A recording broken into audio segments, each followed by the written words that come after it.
حضور صلی اللہ تعالیٰ علیہ وسلم کی سب سے پہلی بات آئی غسل کے لیے.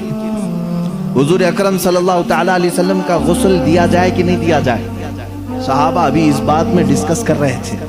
بعض نے کہا ہم نے آج تک میرے آقا صلی اللہ تعالیٰ علیہ وسلم کے لباس کو اترتے ہوئے نہیں دیکھا, ہم میں سے کون ہے جو آپ کا لباس اتارے گا.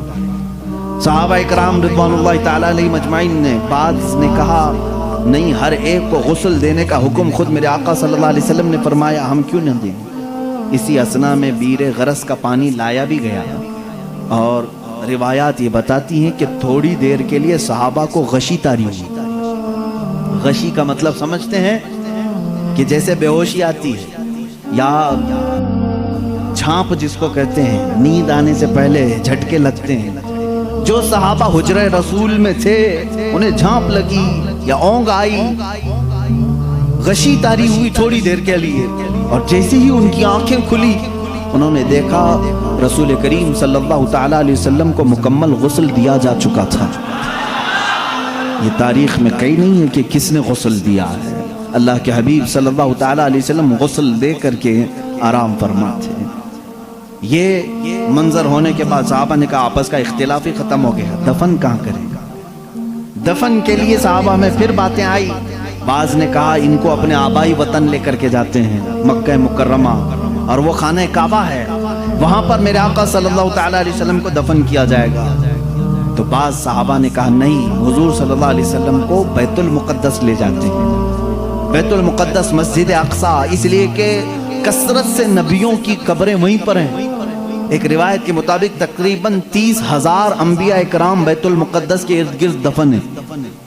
کہا انبیاء اکرام آپس میں بھائی ہیں, حضور صلی اللہ تعالیٰ علیہ وسلم کو ان کے بھائیوں کے ہاں دفن کرنے کے لیے ہم لے چلیں گے. 2 جماعتیں ہو گئی. تیسری جماعت صحابہ کی ایک یہ ہے جنہوں نے حدیث رسول ذکر کیا. وہ ان کے رائے تھی, ان کے مشورے تھے, لیکن ایک صحابی نے حضور صلی اللہ علیہ وسلم کی حدیث بیان کی. کہا میں نے میرے آقا صلی اللہ علیہ وسلم سے سنا ہے ہر نبی وہاں دفن ہوتا ہے جہاں اس کی روح قبض کی جاتی ہے. معاملہ ہی ختم ہو گیا, اختلاف ہی ختم ہو گیا. حضور صلی اللہ علیہ وسلم نے فرمایا ہر نبی کو اسی زمین پر دفن کیا جاتا ہے جس زمین میں ان کی روح قبض ہوئی. آخری وقت وہ کہاں لیٹے تھے؟ تو سب کا اتفاق ہو گیا وہ حجرہ عائشہ صدیقہ میں لیٹے ہوئے تھے. یہ آخری دن تھا میرے آقا صلی اللہ علیہ وسلم کا, جس حجرے میں آپ آرام فرماتے وہ سیدہ عائشہ صدیقہ کا حجرہ تھا.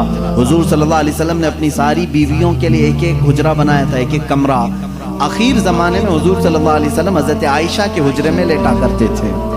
حضرت عائشہ صدیقہ رضی اللہ تعالیٰ عنہا سے آپ کو کافی انسیت تھی, محبت تھی, اور ساری ازواج مطہرات نے اپنی باری ان کے لیے قربان بھی کر دی تھی.